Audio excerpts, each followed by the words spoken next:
Welcome to Too Fond of Books. My name is Janelle and this is a reading roundup. In these videos I just talk about what I've been reading recently, and I've got a pretty big stack in front of me, so I'm just going to dive right in. The first two books that I want to talk about are books that e-arcs that I read through NetGalley. So I received an advanced copy from the publisher, so thank you to NetGalley and the publisher. I read Death and Croissants by Ian Moore. This is a mystery set in France. The main character is Richard. He runs a B&B in the Loire Valley. He is English. He is a classic film buff. He is a film historian. And he kind of views the world through that lens. That really comes out in the mystery. So he kind of what kicks things off is one of his guests disappears from his room, leaving behind a bloody handprint and a pair of broken glasses. So Richard isn't really quite sure what to do. He's kind of one of those people that just lets life carry him along, if you know what I mean. And another one of his guests, a French guest named Valerie, decides that they're going to look into it. And she kind of bullies him into seeing if they can find this guy and see if he's okay. And then the whole story goes from there. I found Valerie a very annoying character. She was just completely self-involved and bulldozed over everyone to get what she wanted. And so I found her really, really annoying. The book was advertised as pretty funny, but it was not the kind of humor that works for me. So in the end, this one was just okay. I gave it 3 stars. It was well written. It did have some surprises. The story went in directions that I wasn't expecting. It just turned out, it just wasn't the book for me. And that's okay. It could be the book for you. It's a mystery set in France, and the humor might work for you. You might not find the character of Valerie as annoying as I found her. So yeah, if it sounds interesting to you, then definitely give it a shot. I also read Who Cries for the Lost by C.S. Harris. Now I was super, super excited to be given an advanced copy of this book. It is the 18th in the Sebastian St. Cyr series. This is a historical mystery series that I adore. It is my all-time favorite historical mystery series. I love it so much. I will read anything C.S. Harris writes. Seriously, I love it. Okay, so this one is set in 1815. The story plays out against the backdrop of the battle between Napoleon and Wellington at Waterloo, and so I found that really interesting. We have the fictional mystery playing out against a historical event, so it really grounds the story. I really, really liked that. And also, basically everybody in London was waiting for news. What was the result of this battle? I don't want to say too much because it's the 18th in the series and I don't want to give things away, but I love these characters. I love the mysteries. I love that she always finds obscure yet really fascinating bits of history, and she finds ways to really naturally include them in her stories. So I have read enough mysteries, historical mysteries, to have read some that felt like I was reading an essay that was just kind of put in with the mystery. Other times it feels like the author just had to include every bit of research that they discovered, and it's just really noticeable. But C.S. Harris has a way of doing it that's just so naturally and fits in so naturally and fits in, and it is an important part of the mystery, and I really, really like that. So yeah, I loved it. 5 stars. Can't wait for the next one in the series. Okay, and then I read How the Dead Speak by Val McDermid. It has been years since I've read a Tony Hill and Carol Jordan book, and I thought the series was over, and then when I was looking for something at the library, I came across this book and I thought, that doesn't sound familiar to me. So I went over to Fantastic Fiction and discovered that there was one that I had not yet read. I believe this came out in 2019, and so there's a good chance this one is the last one in the series, and that's okay, and I'm glad that I read it because I want to, you know, finish out this series. Tony Hill is a profiler, and Carol Jordan, I don't want to say too much because it's, you know, potentially the last one in the series, but she was a police officer, and in this one, let me see, it's been a while, so I've already forgotten.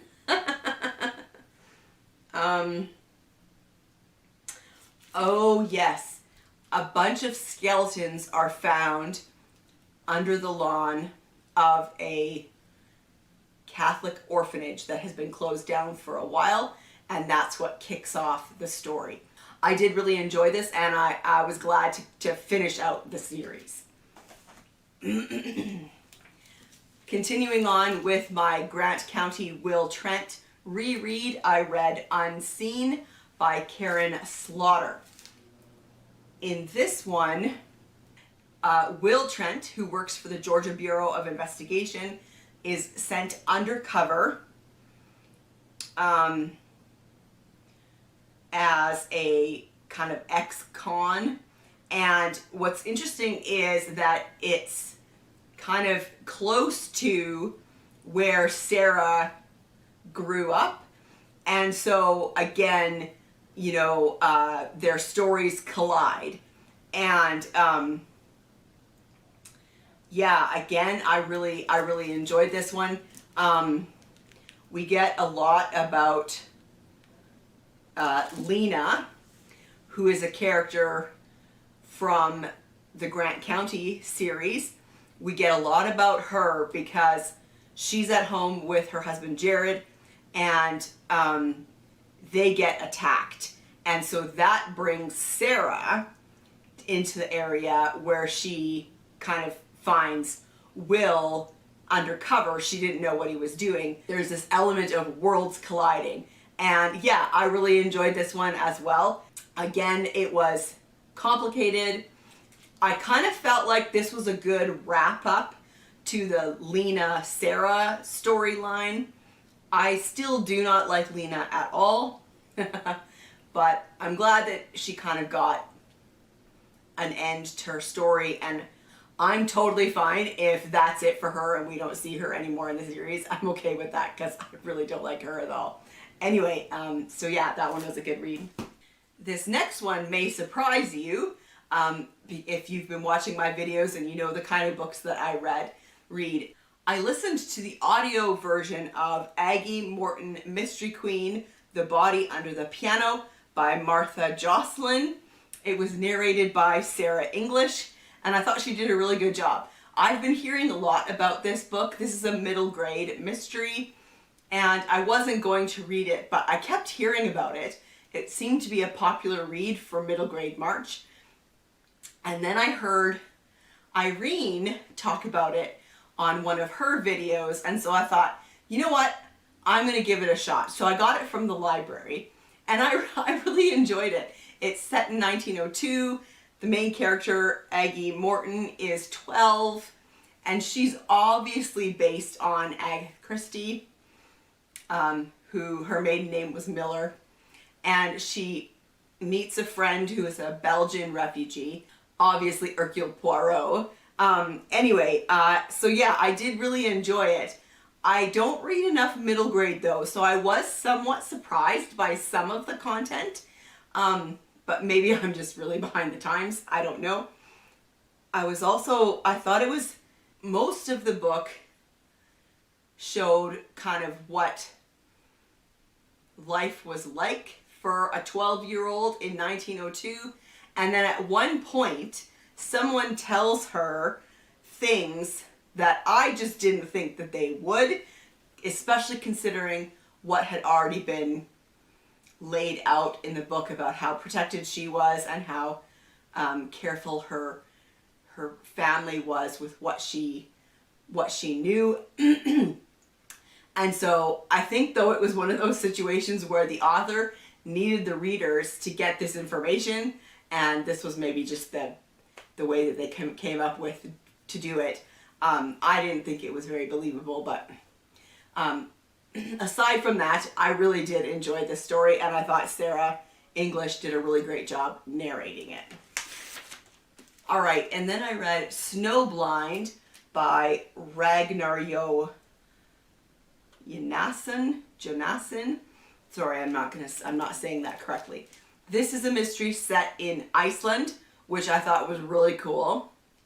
And the reason I picked it up is because it was supposed to be isolated, closed circle thriller.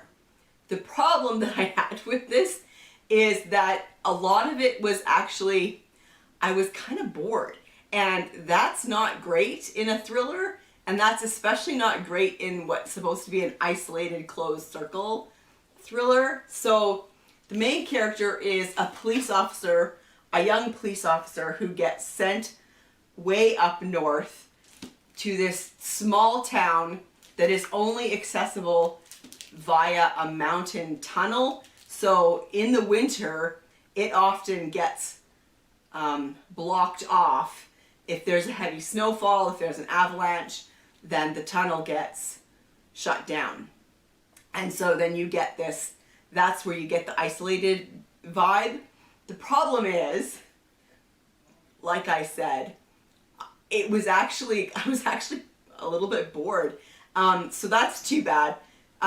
Maybe it was the pacing. I'm not entirely sure. There were a lot of characters and we got a lot of information about them. Maybe that's what it was. I'm not entirely sure. So this was okay, but yeah, I was hoping for more out of that one. And then I read Come Death and High Water by Anne Cleeves. This is the second in the George Palmer Jones series. I think it's George Palmer Jones. This is set on a private island off the coast of North Devon. And I really enjoyed this one. This one had isolated closed circle vibes as well, because this private island, depending on the tide, is cut off from the mainland. So because of when the murder took place and the additional storm that was occurring at the time, only the people on the island were suspects. So I really did enjoy that as well. The Gilbury Bird Observatory Trust, they were all on the island for a meeting. They go out there to watch birds, count birds. There was something called ringing that I didn't understand what that meant, although it sounded like maybe they were tagging the birds. I'm not entirely sure. Anyway, the man who owns this island, who is also part of the trust, he's the one who gets murdered. And so, of course, the police get called in, but George Palmer Jones, who is part of the trust as well, he was late to the party, which means he didn't come until after the murder. So he was kind of perfectly set up to do some investigating himself. And I really enjoyed this. This was written in the mid-'80s, and I would definitely read more from this series. I did. I really enjoyed this, and I didn't figure it out. And yeah, it was just a fun, quick read. And because I'm almost done my reread of the Grant County Will Trent series by Karin Slaughter, I just decided to keep going, and I read The Kept Woman. And this one was great. I really liked this one. There is a murder at an abandoned construction site, and there is a huge connection to Will's past and people from his past. I love how Karin Slaughter does this. She writes, the cases are always so interesting, but then there's often a lot that is connected to the complicated past of the characters. And so yeah, I loved it. It's interesting to me that I like these books so much because there is violence, there is often bad language, but for some reason I'm okay with it, and I don't know why. She's a really good writer. I find her stories and characters very compelling. Maybe that's why. Often the bad language comes from criminals or the characters that you're not supposed to like anyway, and so maybe that's why I'm okay with it. I don't really know. I don't have a good explanation, but I do really enjoy that series. All right, and then for the Follow Us to Fairacre read along, I read No Holly for Miss Quinn by Miss Reed.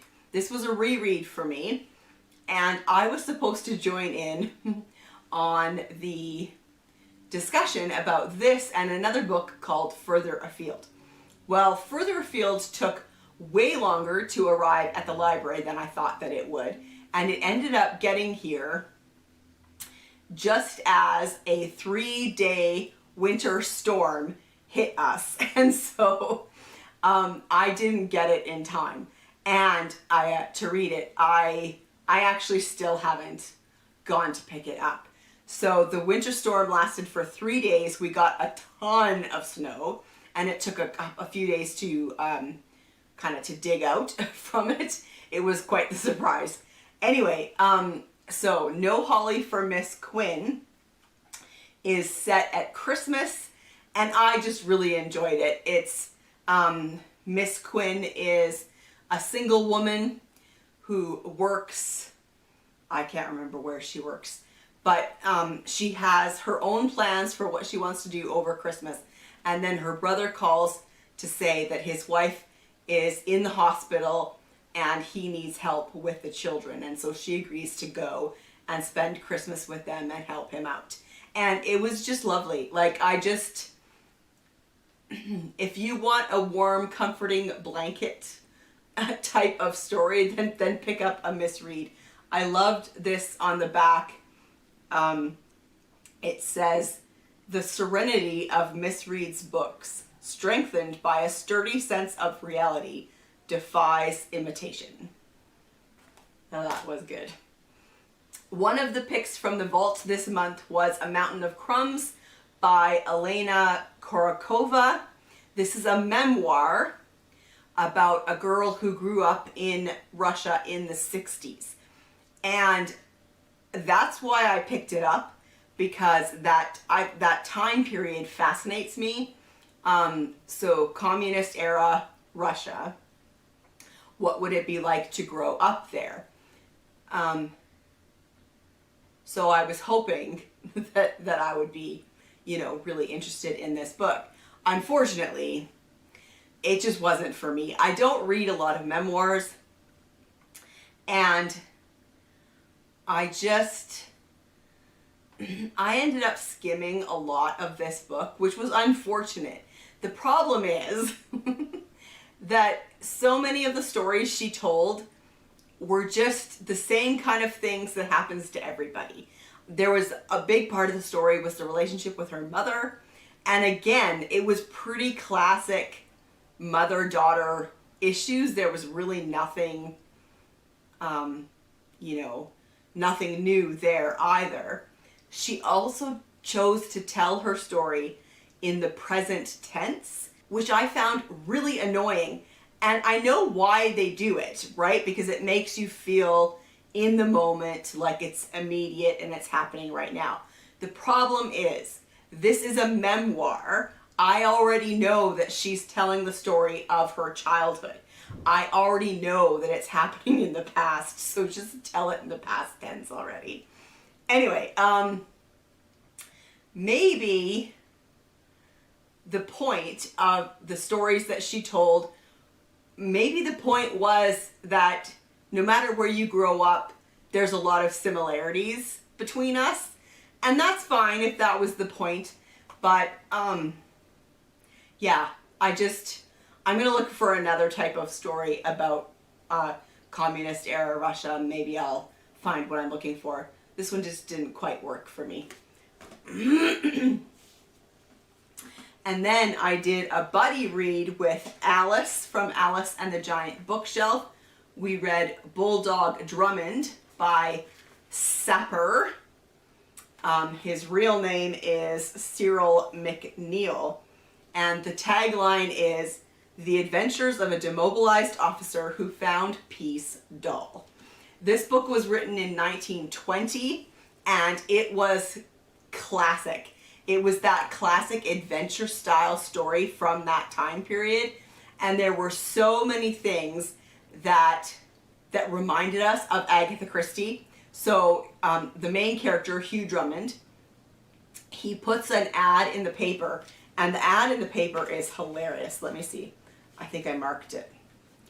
"Demobilized officer finding peace incredibly tedious would welcome diversion. Legitimate if possible, but crime, if of a comparatively humorous description, no objection. Excitement essential. Would be prepared to consider permanent job if suitably impressed by applicant for his services." That made me think of Tommy and Tuppence from The Secret Adversary, which was 1922. And so there was just a lot of similarities. The other interesting thing was I got such James Bond vibes from this, especially the James Bond style villain. And so I looked into it because this was 30 years before the first James Bond book came out. And it turns out that Ian Fleming was a huge fan of the Bulldog Drummond books. And so you can tell, right? Like so much of what the villain was like in here, kind of the conversations between Hugh Drummond and the villain, just kind of, he used those in his James Bond stories. Interestingly, he said James Bond is Sapper from the waist up and Mickey Spillane from the waist down. So I thought that was really interesting. Anyway, I really enjoyed this. It was ridiculous and over the top, but it was exactly what I thought it was going to be, an adventure style story from the very early 1920s. So yeah, I really enjoyed it. And then I read through Rebus's Scotland, A Personal Journey by Ian Rankin. And this was just a lot of information about Rebus, and mostly set in Edinburgh, but not entirely, because in some of the books he goes to other areas, and we also learn about where he grew up, and then it's full of all of these photos. And so yeah, it was just nice to flip through, to read, and learn a little bit more about Rebus and Ian Rankin.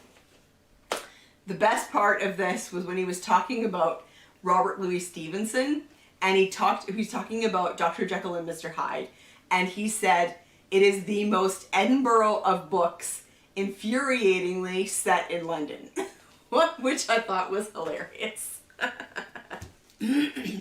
Okay, and then finally I read Headlong by Cynthia Harrod-Eagles. This is a police procedural set in London. I've never read anything from this series, and it's apparently the 21st in the series, the Bill Slider series. I read this because my In Real Life Mystery Book Club is reading books about police.